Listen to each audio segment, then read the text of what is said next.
찬양가 우리 같이 찬양하시겠습니다. 내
전능하신 하나님 아버지를 내가 믿사오며 그 아들 우리 주 예수 그리스도를 믿사오니 이는 성령으로 인도하사 동정과 가령에게 하시고 우리 엄마에게 고난을 받으사 십자가에 못 박혀 죽으시고 장사된 지 4일 만에 죽은 자 가운데서 다시 살아나시며 하늘의 용사 전능하신 하나님 우편에 앉아 계시다가 저리로서 산자와 죽은 자를 심판하러 오시리라. 성령을 믿사오며 거룩한 공의와 성도가 서로 교통하는 것과 죄를 사하여 주시는 것과 몸이 다시 사는 것과 영원히 사는 것을 믿사옵니다.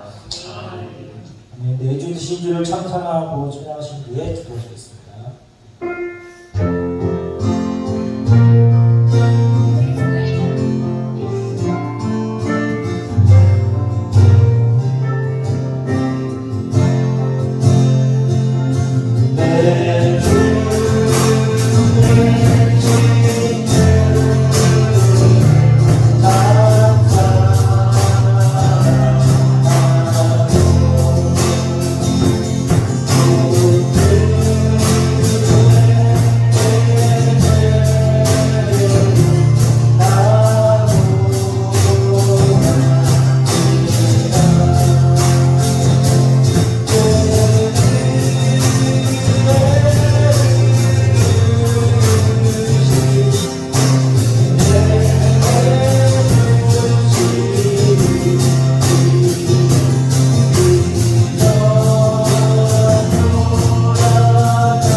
주시사 참 소망을 저희들에게 내어주신 하나님, 주일을 맞이해 온 마음 다하여 예배하오니 홀로 영광 기뻐 받으시옵소서.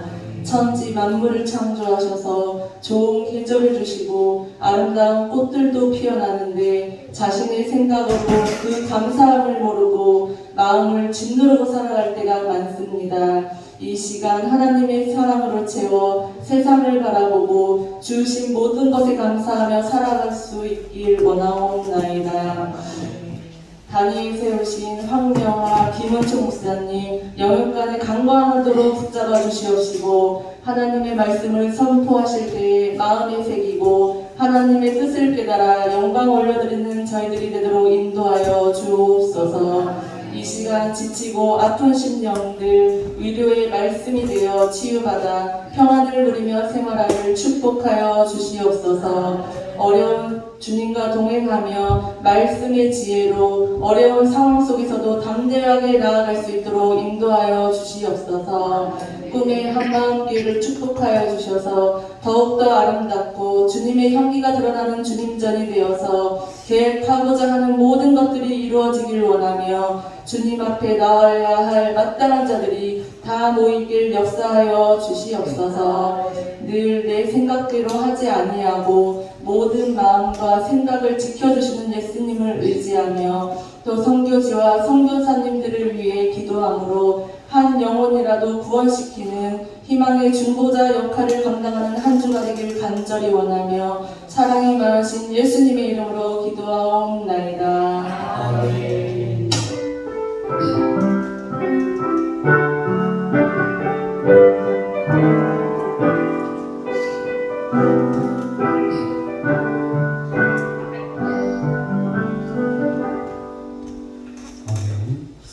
하나님의 말씀 로마서 8장 1절로 4절 말씀입니다. 로마서 8장 1절로 4절 말씀 함께 교독을 하도록 하겠습니다. 제가 먼저 여러분을 읽겠습니다. 그러므로 이제 그리스도 예수 안에 있는 자에게는 결코 정죄함이 없나니 이는 그리스도 예수 안에 있는 생명의 성령의 법이 죄와 사망의 법에서 너를 벗어나였습니다. 율법이 육신으로 말미암아 연약하여 할 수 없는 그것을 하나님은 하시나니 곧 죄로 말미암아 자기 아들을 죄 있는 육신의 모양으로 보내어 육신의 죄를 정하사 육신을 따르지 않고 그 영을 따라 행하는 우리에게 율법의 요구가 이루어지게 하려 하십니다. 아멘. 아멘. 오늘 말씀의 제목은 이 결코 정죄함이 없나니 결코 정죄함이 없다. 이제 오늘부터 로마서 8장으로 말씀을 나누려고 합니다. 흔히 이 로마서 8장을 가리켜서 성경 중에 성경이라 말합니다. 성경 66권 가운데 어느 한 장, 어느 한 구절 하나님의 말씀이 아닌 것이 없습니다. 그럼에도 불구하고 로마서 8장을 성경 중에 성경이라 라고 말하는 것은 로마서 8장이 그만큼 이 중요한 진리를 말씀하고 있기 때문인 것입니다. 그것이 무엇인지 이번 주부터 여러분과 함께 나누려고 합니다. 로마서 8장은 이제 그러므로라는 말씀으로 시작합니다. 성경을 읽을 때 이 그러므로라는 이 단어를 만나면 그러므로 이 앞에 어떤 말씀이 나오는지에 대해서 유의해야 합니다. 앞에 나오는 이 말씀을 생각하면서 그러므로 이후에 나오는 말씀을 읽어나가야 합니다. 왜냐하면 이 그러므로 시작하는 이 말씀은 앞에 나오는 내용의 이 결론이며 결과이기 때문입니다. 그렇다면 이 그러므로 시작하는 이 로마서 8장, 이 로마서 8장은 어떤 말씀의 결론이며 결과일까요? 넓게 본다라고 하면 로마서 1장부터 7장까지의 말씀입니다. 그래서 이 로마서 8장이 중요한 말씀입니다. 그러면 이 로마서 1장부터 7장까지 그 내용이 무엇일까요? 한마디로 이 복음입니다. 바울은 자신이 왜 로마 교회에 편지를 보냈는지에 대해서 말씀했습니다. 로마서 1장 15절 말씀입니다. 함께 읽겠습니다. 그러므로 나는 할 수 있는 대로 로마에 있는 너희에게도 복음 전하기를 원하노라. 아멘. 이 로마 교회의 성도들이 복음을 몰랐습니까? 아닙니다. 결국 그렇지 않았습니다. 이 복음을 몰랐다라고 하면 어떻게 예수님을 믿고 또한 어떻게 교회가 세워질 수가 있었겠습니까? 로마 교회는 이 복음을 알고 있었습니다. 복음을 믿고 있었습니다. 그런 로마 교회의 성도들에게 바울이 편지를 보낸 이유는 로마에 있는 그 성도들이 복음 위에 바로 서 있는지 또한 자신들이 믿고 있다라고 말하는 이 복음대로 살고 있는지를 확인시켜 주시기 위함이었습니다. 그래서 어느 성경보다도 로마서가 그 복음에 대해서 자세히 말씀하고 있다라고 하는 것입니다. 여러분 가운데 많은 분들이 이미 복음을 알고 있습니다. 지금까지 귀에 못이 박히도록 복음을 들었을 것입니다. 그러나 이 귀가 아니라 마음에 못이 박히지 않으면, 이 생활에 못이 박히지 않으면 그 복음은 여러분과 아무 상관이 없다라는 것입니다. 복음이 능력이 될 수가 없다라는 것입니다. 그래서 로마의 성도들이 그랬던 것처럼 우리들도 이 복음을 다시 들어야 합니다. 1장부터 7장까지 복음을 전한 바울은 복음의 결론으로서, 이 복음의 결과로서 복음 믿는 이 자들 안에 어떠한 역사가 일어나는지를 말씀합니다. 그것이 바로 로마서 8장입니다. 그래서 이 로마서 8장을 성경 중에 성경이라 라고 말씀하는지도 모르겠습니다. 그렇다면 로마서 1장부터 7장까지 나눴던 이 복음을 한 구절로 말한다라고 하면 어떻게 말할 수 있을까요? 로마서 3장 22절 말씀입니다. 읽겠습니다. 곧 예수 그리스도를 믿음으로 말미암아 모든 믿는 자에게 미치는 하나님의 의인이 차별이 없느니라. 아멘. 이것을 한마디로 이신칭이다 라고 말합니다. 즉 믿음으로 의롭게 된다라는 말입니다. 복음은 예수 그리스도를 믿음으로 인하여서 의롭게 되는 것입니다. 믿음으로 죄와 사망의 권세에서 해방되는 것입니다. 믿음으로 구원을 받는 것입니다. 지난주에 우리가 이 바울의 탄식을 보았습니다. 그러나 그것은 바울만의 탄식이 아니라 바로 우리의 탄식이기도 했습니다. 또한 바울은 이렇게 고백하기도 했습니다. 이 마음으로는 선을 행하기 원하지만 실제로는 악을 행한다 라고 말입니다. 그러니 율법으로 보면 바울은 영락없이 죄인입니다. 율법대로 하자라고 하면 바울은 죄인이라는 이러한 선고를 받아 마땅합니다. 그리고 이 죄인의 선고를 받은 자는 사망의 심판을 받아야 합니다. 이것이 바로 성경이 말씀하고 있는 정죄인 것입니다.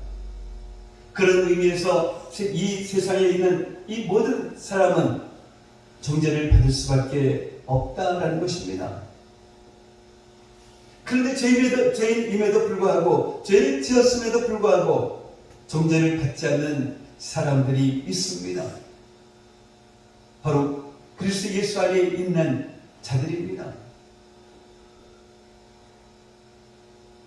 로마서 7장 24절에서 오라는 공부한 사람이라고 탄식했던 그런 바울이었습니다. 세상이 끝난 것처럼, 모든 소망이 사라진 것처럼 탄식했던 그런 바울입니다. 그러던 바울이 로마서 8장 1절에서는 정말 확신에 차서 감격이 겨워서 선포합니다. 로마서 8장 1절 말씀 다시 한번 읽겠습니다. 그러므로 이제 그리스도 예수 안에 있는 자에게는 결코 정죄함이 없다. 정말 방금 전까지 사경을 헤매다가 다 죽어간 사람이 갑자기 벌떡 일어나서 내가 다 나았습니다 라고 소리치는 것과 같습니다. 왜 그랬을까요? 바울이 십자가를 바라보았기 때문입니다. 바울이 예수님을 붙잡았기 때문입니다. 자신의 이 모습을 보면 정죄받을 수밖에 없는 죄인이었지만 예수님 안에 있는 자신을 보니 더 이상 죄인이 아닙니다. 이제는 하나님의 자녀입니다. 그렇다면 예수님께서 무엇을 행하셨기에 예수님 안에 거하는 자에게는 결코 정죄함이 없다라고 말하고 있는 것일까요? 로마서 8장 5절 이하의 말씀처럼 우리가 아직 죄인 되었을 때에 그리스도께서 우리를 위하여 죽으셨기 때문인 것입니다. 예수님께서 우리를 위하여 십자가에서 흘린 피로 말미암아 의롭다 함을 받았기 때문인 것입니다. 우리가 지불해야 할 이 죄의 값을 예수님께서 지불하신 것입니다. 우리가 받아야 할 이 정죄를 예수님께서 받으신 것입니다. 그래서 바울은 그리스도 예수 안에 있는 자에게는 결코 정죄함이 없다라고 선포했던 것입니다. 그런데 예수님을 믿는 성도들 중에 여전히 이 죄책감에 붙잡혀 사는 그런 성도들이 있습니다. 예수님께서 인류 모든 죄를 용서하시기 위해서 십자가에서 죽으셨다는 것을 믿습니다. 그런데 정작 자신의 죄가 용서받았다라는 이 사실은 좀처럼 믿지를 못하는 것입니다. 다른 사람의 죄는 다 용서해 줄 수 있겠지만 자신이 지은 죄는 너무 크고 심각해서 용서해 주시길 못할 것이다 라고 생각하는 것입니다. 몇 번은 용서해 주시겠지만 수없이 반복되는 나의 죄는 결코 용서해 주시지 않으실 것이다 라고 생각하는 것입니다. 생각보다 많은 성도들이 이렇게 죄책감에 사로잡혀 있습니다. 모든 죄를 씻어주시는 예수님의 보혈의 능력을 믿지 못하는 것입니다. 정말 이 입술로는 믿는다 라고 말하지만 이 마음으로는 좀처럼 믿어지지가 않는 것입니다. 믿고 싶지 않은 것이 아니라 믿어지지 않는 것을 어떻게 합니까? 그래서 이 바울처럼 십자가를 바라보아야 합니다. 예수님을 붙잡아야 합니다. 바울이 자신을 바라보았을 때에는 탄식할 수밖에 없었습니다. 자신의 그 행위를 바라보았을 때에는 절망할 수밖에 없었습니다. 그러나 이 눈을 들어서 자신을 구원하신 예수님을 바라보는 그 순간, 예수님 안에 있는 자신을 바라보는 그 순간, 이제 자신에게는 나에게는 결코 정죄함이 없다라고 담대하게 고백할 수 있다라는 것입니다. 우리들도 이 바울처럼 우리 안에 하나님의 법과 이 죄의 법이 싸우는 것을 보았으면, 그로 인하여서 탄식할 수밖에 없는 자신을 보았으면 이제는 속히 예수님을 바라보아야 합니다.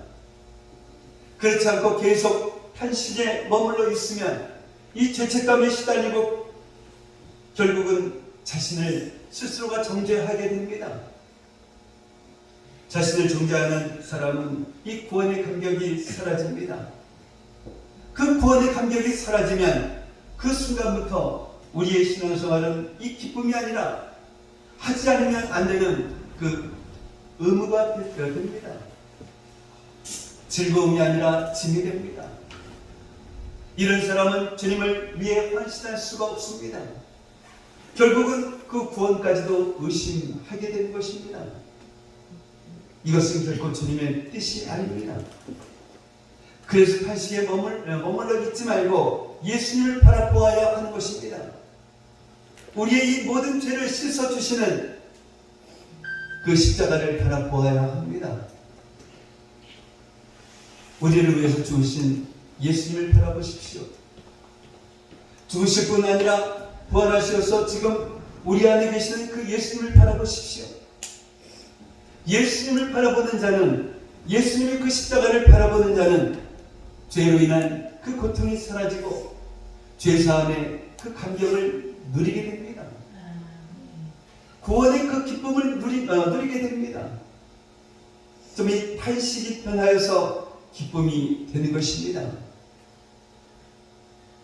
정말 하나님께서 우리의 죄를 용서해 주시는 그 근거는 우리에게 있지 않습니다. 예수님께 있습니다. 하나님께서 우리의 죄를 용서해 주시는 그 근거는 우리들의 이 행위에 있지 않습니다. 예수님의 십자가에 있습니다. 그럼에도 불구하고 여전히 우리에게는 의심이 있습니다. 정말 예수 안에 있는 나에게 정죄함이 있을까 하고 말입니다. 하나님은 예수님을 믿는 모든 자들에게 성령을 주셨습니다. 사도행전 2장 38절 말씀입니다. 함께 읽겠습니다. 베드로가 이르되 너희가 회개하여 각각 예수 그리스도의 이름으로 세례를 받고 죄 사함을 받으라. 그리하면 성령의 선물을 받으리니. 아멘. 아멘. 정말 이 말씀을 보면 네 가지 중요한 동사가 나옵니다. 첫 번째로는 회개하는 것입니다. 그리고 두 번째는 세례를 받는 것입니다. 세 번째는 이 죄사함을 받는 것입니다.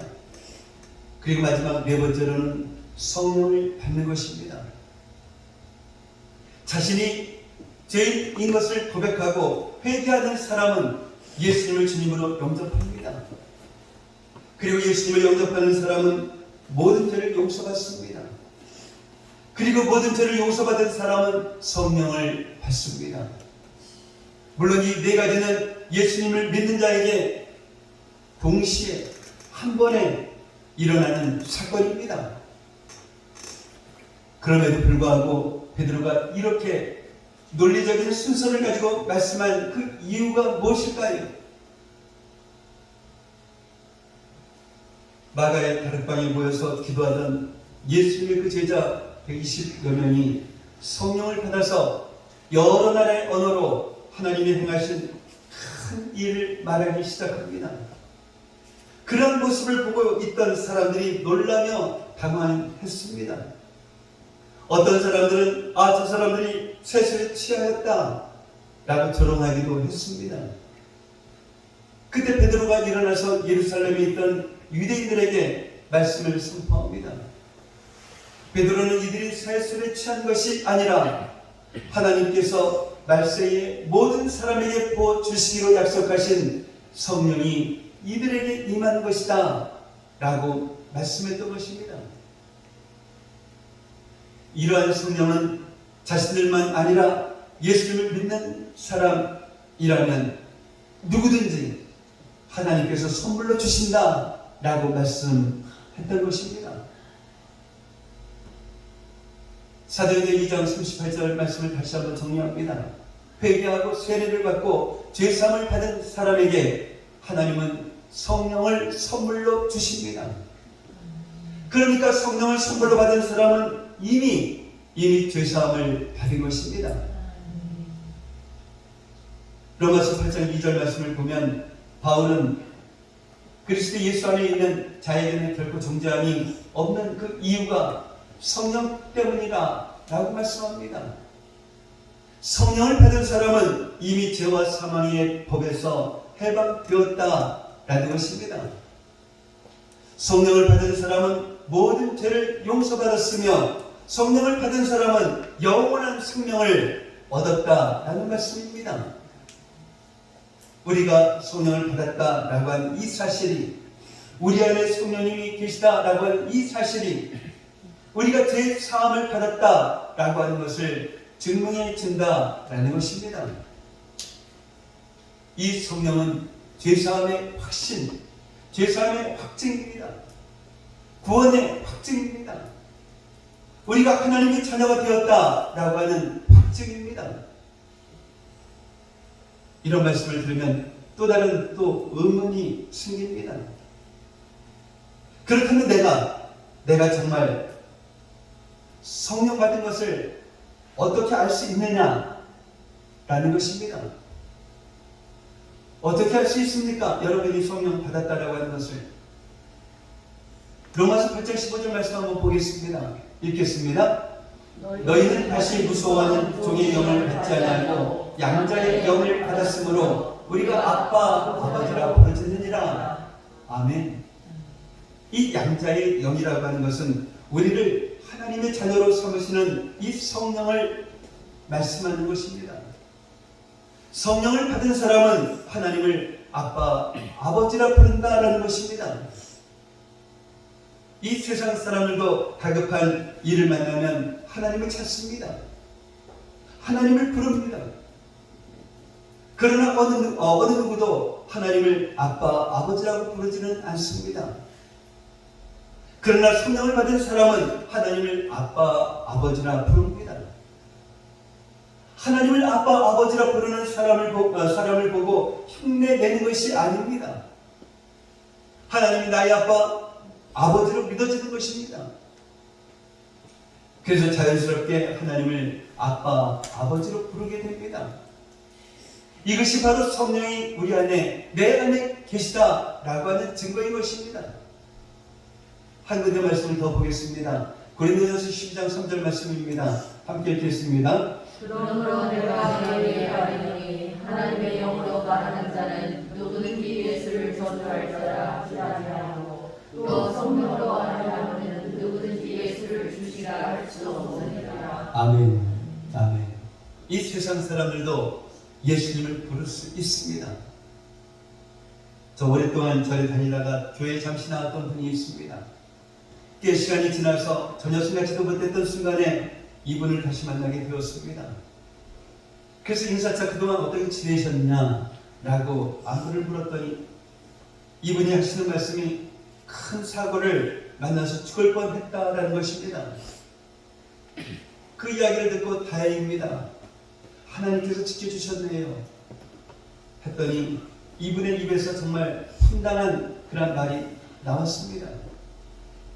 정말입니다. 부처님, 예수님이 도와주셔서 제가 살았습니다. 이 신도 좋고 저 신도 좋은 사람은 부처님도 부르고 예수님도 부릅니다. 그러나 이들은 절대로 예수님을 주라, 주시라 라고 부르지 못합니다. 흉내낼 수는 있을지 모르겠지만 진심으로 예수님을 주라 라고 부르지는 못합니다. 성령을 받은 사람만이 예수님을 주님으로 고백할 수가 있는 것입니다. 이 마음에 성령님을 보신 사람만이 예수님을 향해서 주여, 주여 라고 부를 수 있는 것입니다. 여러분이 진심으로 예수님을 주님으로 고백한다라고 하면 여러분은 이미 성령을 받은 사람인 것입니다. 죄로 인하여서 탄식하며 주여 주여 부르짖을 수 있는 것도 우리 안에 성령님이 계시기 때문인 것입니다. 성령님은 이처럼 우리를 죄와 사망에서 해방시켜 주셨습니다. 그러기에 예수님 안에 있는 자에게는, 예수님의 영이신 성령을 보신 자에게는 결코 정죄함이 없다라는 것입니다. 그러나 하나님께서 우리에게 성령을 주신 이유는 그것만이 아닙니다. 바울은 그리스도 예수 안에 있는 자에게는 결코 정죄함이 없다라고 선포하면서 그 이유가 우리 안에 거하시는 성령 때문이라 라고 말씀합니다. 그러면서 우리 안에 계시는 이 성령께서 우리에게 행하시는 일을 두 가지로 말씀하십니다.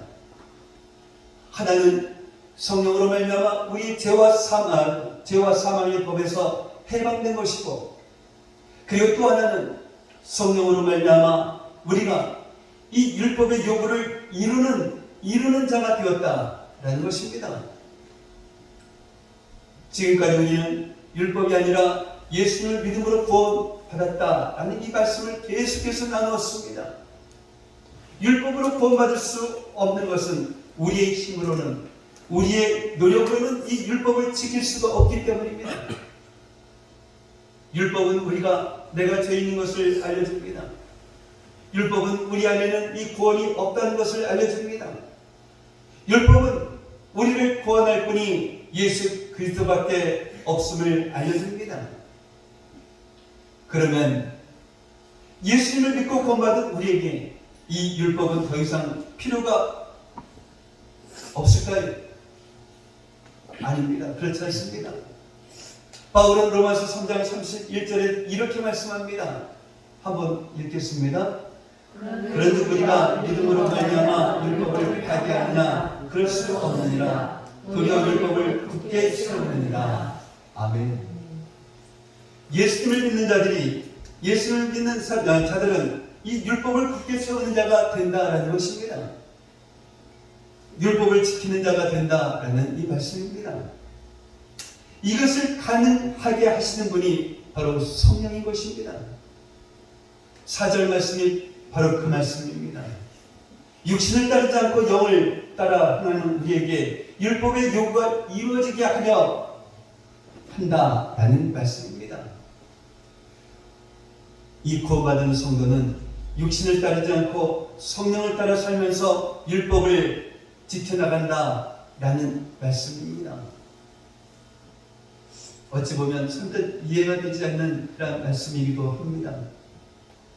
우리는 율법을 지키지도 않았는데 이미 율법의 요구가 모두 이루어졌다라고 말씀하고 있으니 말입니다. 성경이 이렇게 말씀하고 있는 이유가 무엇일까요?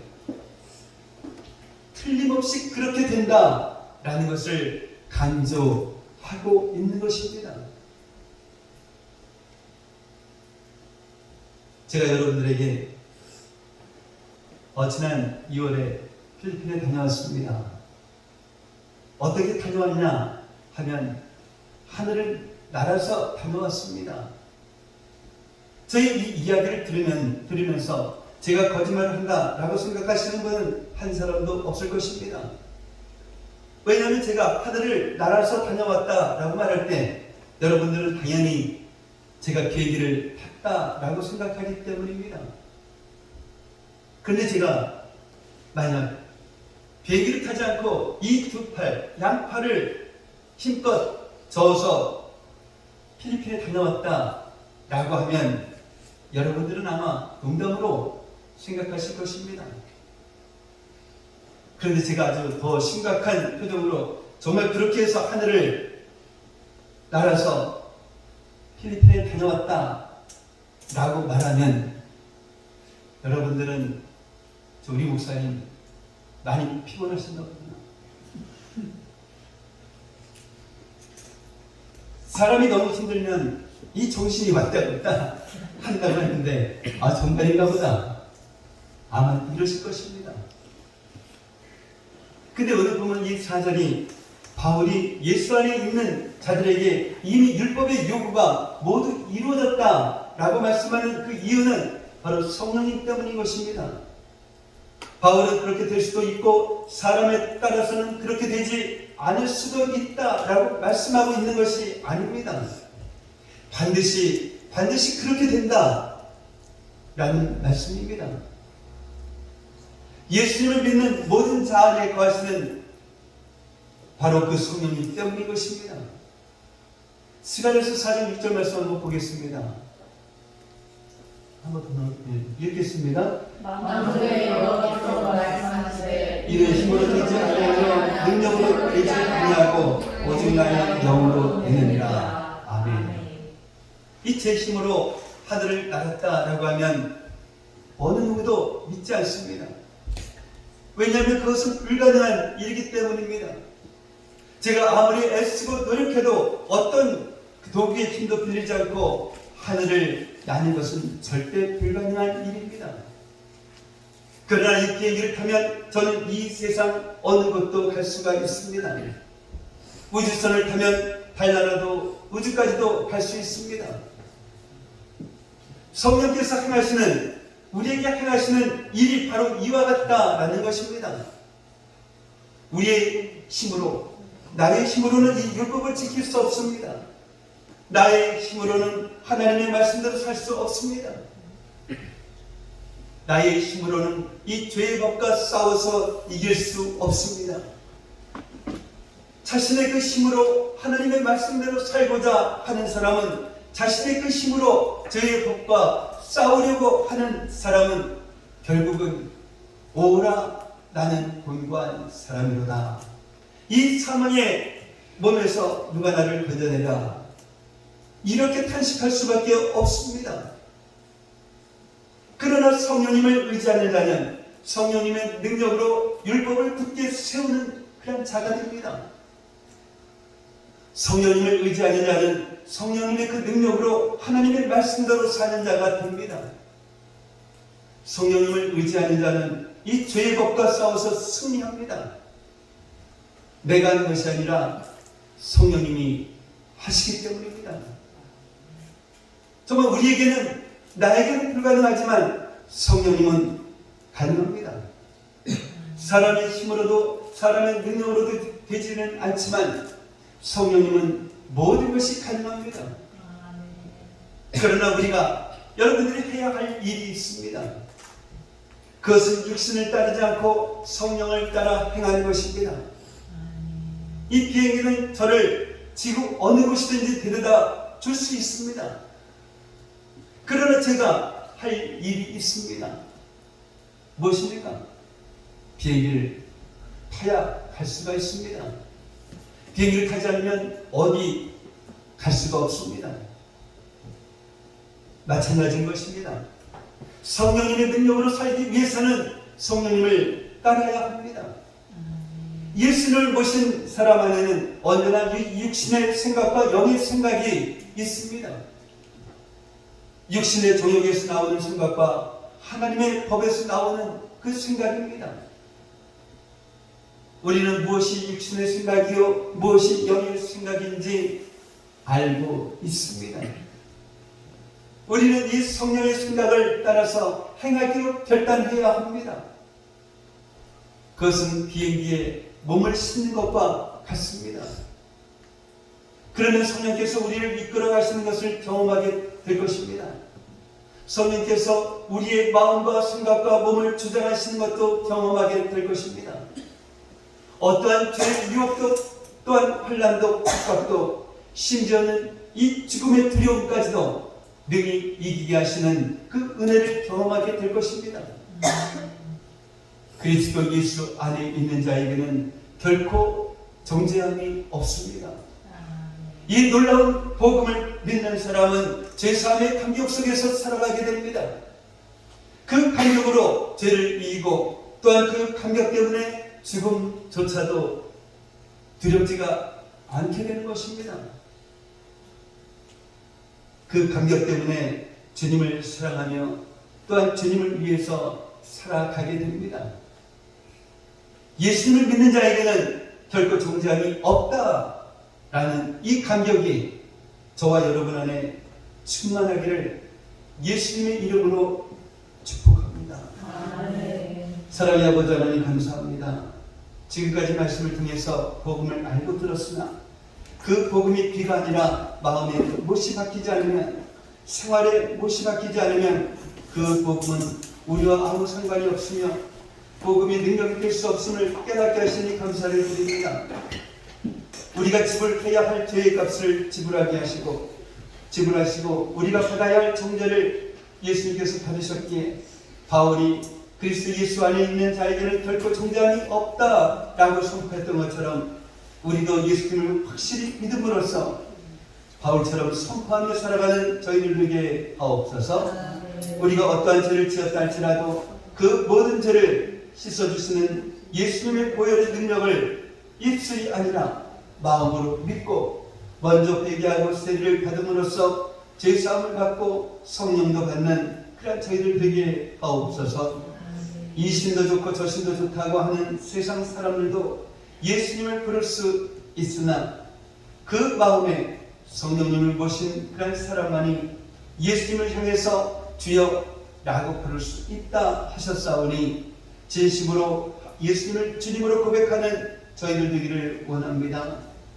우리의 힘으로는 율법을 지킬 수 없고 하나님의 말씀대로 살 수 없으며 죄의 법과 싸워 이길 수 없으나 성령을 의지하는 자는 성령의 능력으로 율법을 굳게 세우며 하나님의 말씀대로 살며 죄의 법과 싸워 승리할 수 있음을 깨닫게 하셨사오니 성령을 의지하며 성령을 따라 행하는 그런 저희들 되게 하옵소서. 예수님의 이름으로 기도하옵나이다. 아멘. 당신 영광을 전하시면서 준비하신 분들이 있습니다.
오늘도 주님의 그 은혜에 감사하면서 주님 앞에 이렇게 또한 나왔습니다.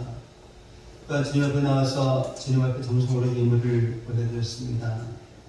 주님께서 이 세상 끝까지 복음을 전하라 라고 하시는 그 명령 받들어 또한 직접 가지는 못해도 이곳에서 작은 예물을 선교 예물로 올려드렸습니다.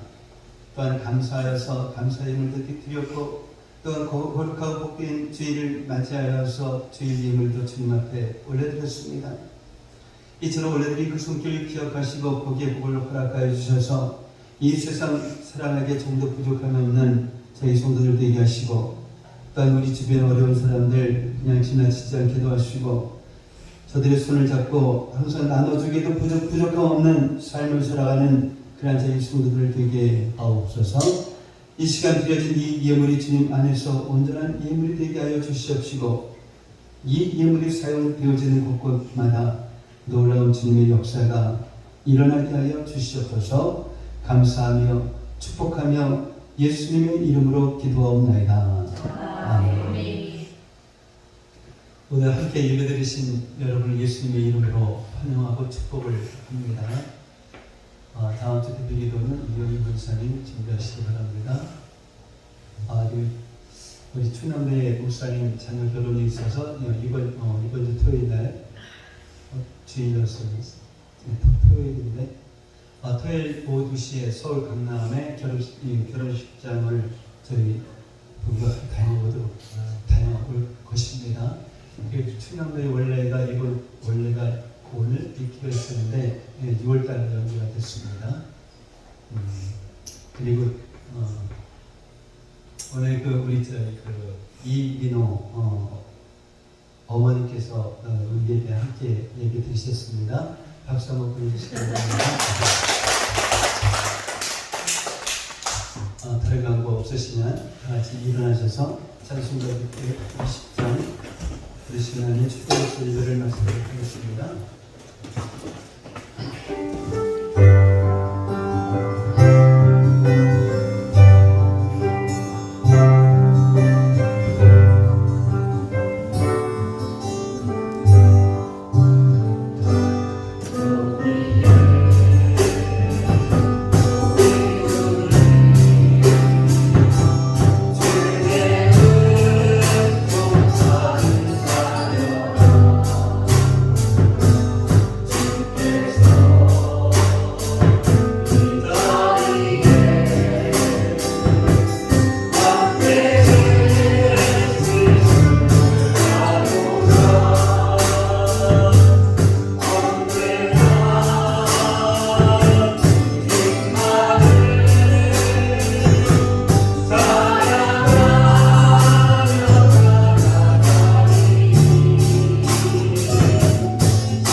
이제는 우리 주 예수 그리스도의 은혜와 하나님 아버지의 무한하신 사랑하심과 내주하시는 성령님의 감화감동 충만 교통하시니 오늘 이 시간 결코 정죄함이 없다라는 이 말씀을 듣게 하시사 내 힘으로는 율법을 지킬 수 없기에 오직 예수님만 바라보며 예수님을 붙잡고 성령님만을 의지하며 살아감으로써 죄와 죄의 법과 싸워서 승리하는 믿음의 자녀들이 되리라 다짐하며 돌아가는 성도들 머리 위에, 성도들의 가정과 모든 생활 위에, 성도들의 직장과 사업자 위에, 그리고 공부하는 학생들 머리 위에 이제로부터 영원까지 함께 있을지어다. 아멘.